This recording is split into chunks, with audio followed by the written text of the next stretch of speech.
सुकरात कहते हैं कि अपने शत्रुओं को सदैव क्षमा कर दो, उन्हें इससे अधिक किसी बात से कष्ट नहीं होता। ताकत और टकराव के खेल में स्ट्रेटजी का राज होता है। यह केवल शारीरिक शक्ति का खेल नहीं है, बल्कि मानसिक चतुराई और योजना का भी है। हमेशा सबसे ताकतवर नहीं जीतता, बल्कि सबसे होशियार जीतता है। ये वही टीम होती है जो अपने विरोधियों की चालों को समझकर उन्हें मात देती है। वो जो अपने दुश्मनों से ज्यादा सोच सकता है, उन्हें मात दे सकता है और चकमा दे सकता है। ये खेल केवल मैदान पर नहीं, बल्कि दिमाग में भी खेला जाता है। ये ऐसे एक एनिमी को हराने की कला को एक्सप्लोर करता है, हिस्टोरिकल विजडम और प्रैक्टिकल इंसाइट्स का इस्तेमाल करके। हम देखेंगे कि कैसे महान रणनीतिकारों ने अपने विरोधियों को चकित किया। हम उन टैक्टिक्स के बारे में जानेंगे जिन्होंने हिस्ट्री की सबसे बड़ी जीत को आकार दिया है। ये टैक्टिक्स केवल खेल में ही नहीं, बल्कि जीवन के हर क्षेत्र में लागू होती हैं। पुराने जमाने के बैटलफील्ड से लेकर आज के बोर्डरूम तक प्रिंसिपल वही रहते हैं। चाहे वह युद्ध का मैदान हो या व्यापार की दुनिया, रणनीति का महत्व कभी कम नहीं होता। इन स्ट्रेटजीज को समझना न सिर्फ कॉन्फ्लिक्ट जीतने के लिए जरूरी है, बल्कि उन्हें पूरी तरह से अवॉइड करने के लिए भी जरूरी है। सही रणनीति से हम टकराव को टाल सकते हैं और शांति बनाए रख सकते हैं। याद रखें, असली जीत सिर्फ एक ओपोनेंट को हराने में नहीं है, बल्कि कम से कम नुकसान के साथ ऐसा करने में है। यह समझदारी और कुशलता का खेल है। खुद को और हो सके तो अपने विरोधी को भी। अपने और अपने विरोधी की ताकत और कमजोरियों को जानना महत्वपूर्ण है। इस ऐसे का उद्देश्य आपको जीवन के सभी पहलुओं में स्ट्रेटेजिक सोच के लिए टूल्स प्रदान करना है। यह केवल खेल तक सीमित नहीं है, बल्कि हर क्षेत्र में लागू होता है, क्योंकि यह चालाकी के माध्यम से है, न कि पाशविक बल से, जिससे हम स्थायी शांति और सफलता प्राप्त करते हैं। यह समझदारी और योजना का खेल है। आइए हम रणनीति और आगे बढ़ने की आकर्षक दुनिया में अपनी यात्रा शुरू करते हैं। यह यात्रा हमें सिखाएगी कि कैसे हम अपने जीवन में भी इन सिद्धांतों को लागू कर सकते हैं और सफलता प्राप्त कर सकते हैं। हिस्ट्री स्ट्रैटेजिक ब्रिलियंस का खजाना है। इसमें हमें अनगिनत उदाहरण मिलते हैं जहां बुद्धिमत्ता और योजना ने ताकत को मात दी है। ट्रोजन हॉर्स से लेकर बैटल ऑफ थर्मोपाइले तक हम एक्शन में चालाकी की ताकत देखते हैं। ये घटनाएं हमें सिखाती हैं कि कैसे सही समय पर सही निर्णय लेने से युद्ध का रुख बदल सकता है। सिकंदर महान, जो अपने सैन्य कौशल के लिए जाने जाते हैं, उन्होंने विशाल साम्राज्यों को केवल ताकत के बल पर नहीं, बल्कि शानदार रणनीति के माध्यम से जीता। उनकी योजनाएं इतनी प्रभावी थीं कि आज भी उन्हें अध्ययन किया जाता है। उसने कमजोरियों का फायदा उठाया, गठबंधन बनाए और अपने दुश्मनों की रणनीतियों के अनुकूल बनाया। उसकी यही रणनीति उसे अजेय बनाती थी। इसी तरह रोमन साम्राज्य की सफलता का श्रेय उसके अनुशासित सैनिकों और रणनीतिक योजना को दिया जा सकता है। उनके सैनिकों का अनुशासन और उनकी योजनाओं की सटीकता ने उन्हें अजेय बना दिया। उन्होंने किलेबंदी की, आपूर्ति लाइनों को सुरक्षित किया और अपने दुश्मनों का मनोबल गिराने के लिए मनोवैज्ञानिक युद्ध का इस्तेमाल किया। उनकी ये रणनीतियां उन्हें हर युद्ध में विजय दिलाती थीं। ये उदाहरण युद्ध के कालातीत सिद्धांतों पर प्रकाश डालते हैं। ये सिद्धांत आज भी उतने ही प्रासंगिक हैं जितने तब थे। फूट डालो और राज करो, कमजोरियों का फायदा उठाओ और अपनी लड़ाई बुद्धिमानी से चुने। ये सिद्धांत न केवल युद्ध में, बल्कि जीवन के हर क्षेत्र में लागू होते हैं। ये सबक युद्ध के मैदान तक ही सीमित नहीं है। ये हमारे रोजमर्रा के जीवन में भी महत्वपूर्ण भूमिका निभाते हैं।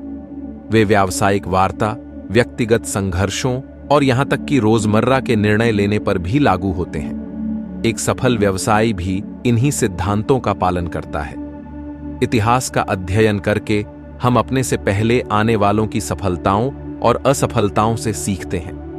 हम समझते हैं कि कैसे सही रणनीति और योजना से किसी भी चुनौती का सामना किया जा सकता है। हम संघर्ष की प्रकृति और जीत की ओर ले जाने वाली रणनीतियों में बहुमूल्य अंतर्दृष्टि प्राप्त करते हैं। ये अंतर्दृष्टि हमें न केवल युद्ध में, बल्कि जीवन के हर क्षेत्र में सफल बनाती है। दुश्मन को हराने के सबसे कारगर तरीकों में से एक है कि उसे संभलने का मौका ही न दिया जाए। एक तेज, अप्रत्याशित वार उनकी जवाबी कार्रवाई करने की क्षमता को ही खत्म कर सकता है। यह सिद्धांत ब्लिट्जक्रेग की अवधारणा में सन्निहित है, जो एक सैन्य रणनीति है जो गति और आश्चर्य पर जोर देती है। यह सिद्धांत ब्लिट्जक्रेग की अवधारणा में सन्निहित है, जो एक सैन्य रणनीति है जो गति और आश्चर्य पर जोर देती है। जर्मन सेना ने द्वितीय विश्व युद्ध के दौरान अपने विरोधियों को तेजी से कुचलते हुए ब्लिट्जक्रेग का विनाशकारी प्रभाव डाला। हालांकि आश्चर्य के तत्व में शारीरिक बल शामिल नहीं होना चाहिए। व्यवसाय में प्रतिस्पर्धियों के प्रतिक्रिया करने से पहले किसी उत्पाद को लॉन्च करने से आपको एक महत्वपूर्ण लाभ मिलता है। व्यक्तिगत संघर्षों में किसी मुद्दे को सीधे और अप्रत्याशित रूप से संबोधित करने से आपका विरोधी निहत्था हो सकता है और स्थिति को बढ़ने से रोका जा सकता है। एक सफल सरप्राइज अटैक की कुंजी सावधानीपूर्वक योजना और निष्पादन है। आपको अपने दुश्मन की चालों का अनुमान लगाने, उनकी कमजोरियों की पहचान करने और सही समय पर वार करने की आवश्यकता है। याद रखें, भाग्य बहादुरों का साथ देता है, खासकर तब जब साहस के साथ सावधानीपूर्वक योजना बनाई जाए। सेक्शन 4, अपने दुश्मन को जानो, खुद को जानो। जानकारी की शक्ति।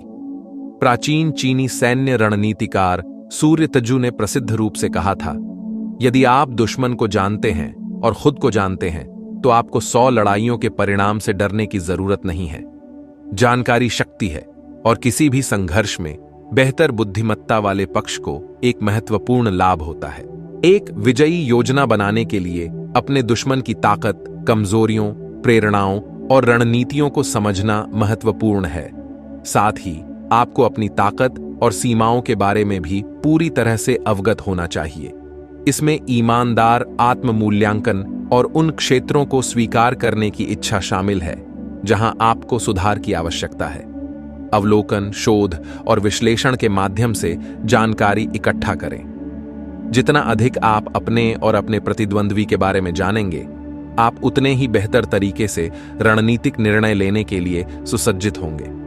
याद रखें, ज्ञान एक ठोस रणनीति की नींव है। सेक्शन 5, विघटन और विभाजन। अंदर से कमजोर करना। एकजुट शत्रु एक दुर्जेय शत्रु होता है। जब एक टीम या समूह एकजुट होता है तो वे किसी भी चुनौती का सामना करने के लिए तैयार होते हैं। उनकी एकता और सामूहिक संकल्प उन्हें अजेय बनाता है। हालांकि अगर प्रभावी ढंग से शोषण किया जाए तो सबसे मजबूत गठबंधन भी अंदर से टूट सकते हैं। एकता को तोड़ने के लिए केवल एक छोटी सी दरार की आवश्यकता होती है और यह दरार धीरे धीरे बढ़ सकती है, जिससे पूरी संरचना कमजोर हो जाती है। अपने दुश्मन के रैंकों में कलह पैदा करने से उनका संकल्प कमजोर हो सकता है और वे हार के प्रति अधिक संवेदनशील हो सकते हैं। जब टीम के सदस्य एक दूसरे पर विश्वास खो देते हैं तो उनकी ताकत कम हो जाती है और वे बाहरी हमलों के प्रति अधिक संवेदनशील हो जाते हैं। यह विभिन्न माध्यमों से प्राप्त किया जा सकता है, जैसे गलत सूचना फैलाना, मौजूदा प्रतिद्वंद्विता का फायदा उठाना या प्रमुख व्यक्तियों को उनके ही पक्ष के खिलाफ करना। गलत सूचना फैलाने से भ्रम और अविश्वास पैदा होता है, जिससे टीम के सदस्य एक दूसरे पर शक करने लगते हैं। उदाहरण के लिए, रोमन साम्राज्य ने इस रणनीति को कुशलतापूर्वक नियोजित किया। अक्सर प्रतिद्वंद्वी बर्बर जनजातियों को एक दूसरे के खिलाफ खड़ा कर दिया। इस प्रकार उन्हें रोम के खिलाफ एकजुट होने से रोका। यह रणनीति उन्हें लंबे समय तक सत्ता में बनाए रखने में सहायक सिद्ध हुई। आधुनिक समय में हम राजनीतिक अभियानों, कॉरपोरेट अधिग्रहणों और यहां तक कि सोशल मीडिया हेरफेर में भी इसी तरह की रणनीति का इस्तेमाल करते हुए देखते हैं। सोशल मीडिया पर गलत जानकारी फैलाकर विरोधी गुटों के बीच अविश्वास और कलह पैदा की जा सकती है। लक्ष्य संदेह के बीज बोना, आंतरिक संघर्ष पैदा करना और अंततः दुश्मन को अंदर से कमजोर करना है। जब संदेह और अविश्वास का माहौल बनता है तो टीम के सदस्य एक दूसरे के खिलाफ हो जाते हैं, जिससे उनकी सामूहिक ताकत कम हो जाती है। याद रखें, अपने ही विरुद्ध विभाजित घर खड़ा नहीं रह सकता। एक बार जब विभाजन की प्रक्रिया शुरू हो जाती है तो उसे रोकना मुश्किल हो जाता है और अंततः यह पूरी संरचना को गिरा सकता है। विभाजनों का फायदा उठाकर आप रणनीतिक लाभ प्राप्त कर सकते हैं और जीत का मार्ग प्रशस्त कर सकते हैं। जब आप अपने विरोधियों को अंदर से कमजोर कर देते हैं तो उनकी हार निश्चित हो जाती है और आपकी जीत का रास्ता साफ हो जाता है। धन्यवाद।